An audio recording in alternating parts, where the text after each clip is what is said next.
क़ौमी अवामी तहरीक ज़िले कश्मीर जा जनरल सेक्रेटरी साईं शोएब अली डोंकी साहब,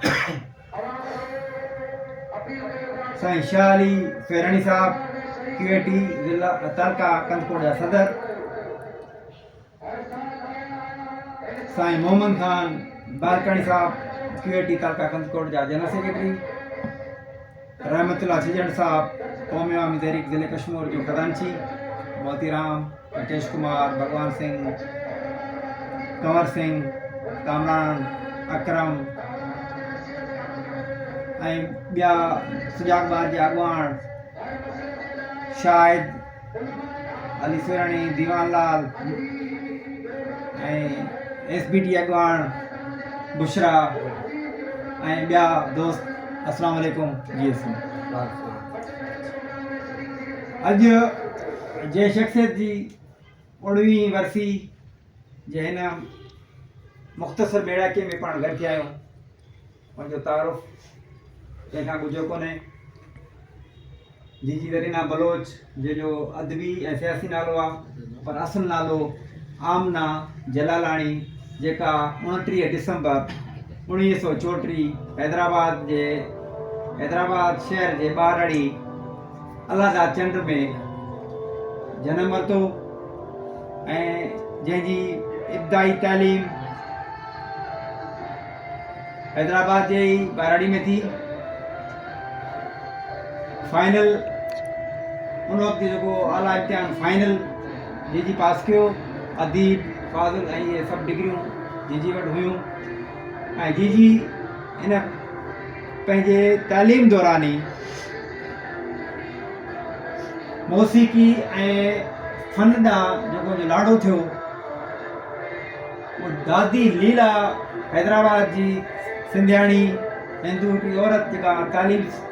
समाज सुधारक ऐं तालीमदान दादी लीला जे सोबत में हुनखे उहो शौक़ु थियो त हू ॻाइण जो जेको आहे फ़न सिखे। ऐं अॻिते हली भगत नारू ऐं रुकिया खानम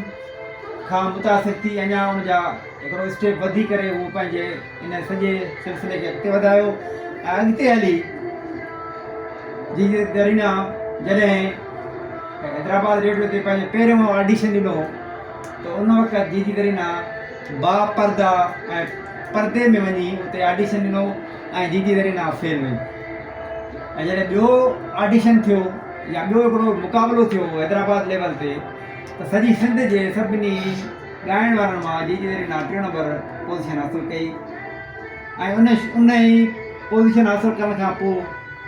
जीजी बाक़ाइदा तौरु पंहिंजी उस्ताद जुमन खां शुरू कई। ऐं तव्हांखे ॿुधाईंदो हलां त जीजी दरीना बलोच घर जे इजाज़त खां सवाइ हैदराबाद रेडियो ते पंहिंजा गीत रिकॉर्ड कराया ऐं हुनजे वालिद खे बि ख़बर कोन हुई, पर उहो नालो को ॿियो हो, यानी हुनजे असली नाले खां हटी। उनजो इहो थियो जो हुनजो वालिद अची कंहिं जॻह घर में ॻाल्हि रखी त हिकिड़ी नई ॻाइणी आहे जेका हैदराबाद रेडियो ते अचे थी, उनजो आवाज़ु तमामु सुठो आहे ऐं उहा बहितर ॻाए थी। त जीजी आख़िर उहो पंहिंजो जेको सस्पेंस हो उहो टोड़े उन चयो त इहा आऊं आहियां ऐं तव्हांजी इजाज़त खाए रही आहियां।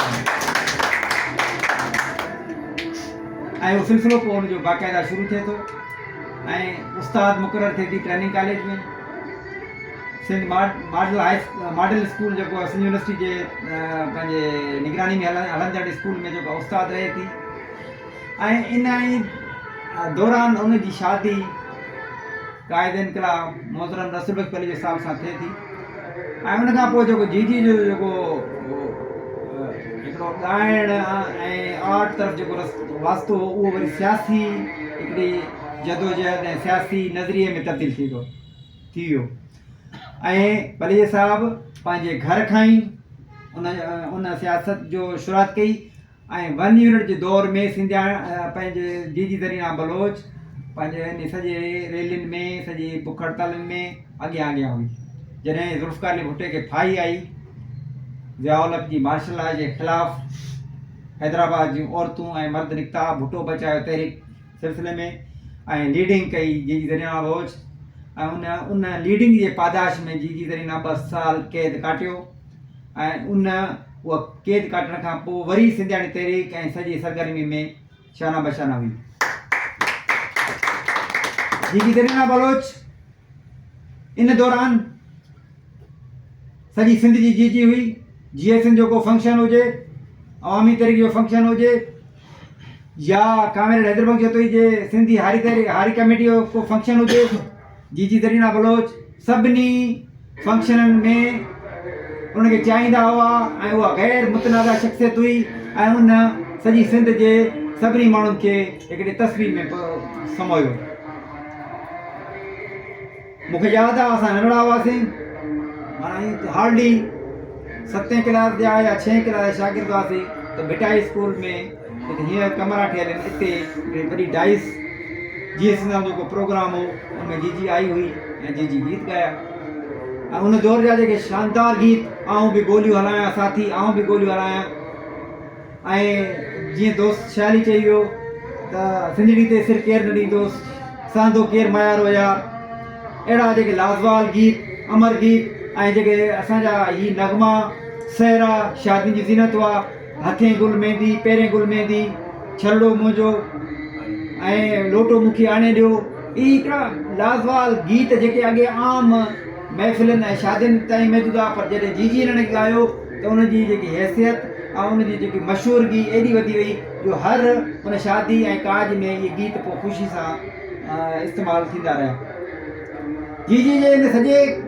क्रेडिट में वॾे में वॾो क्रेडिट इहो थो अचे त जीजी शाइरी बि कई, उन ऐं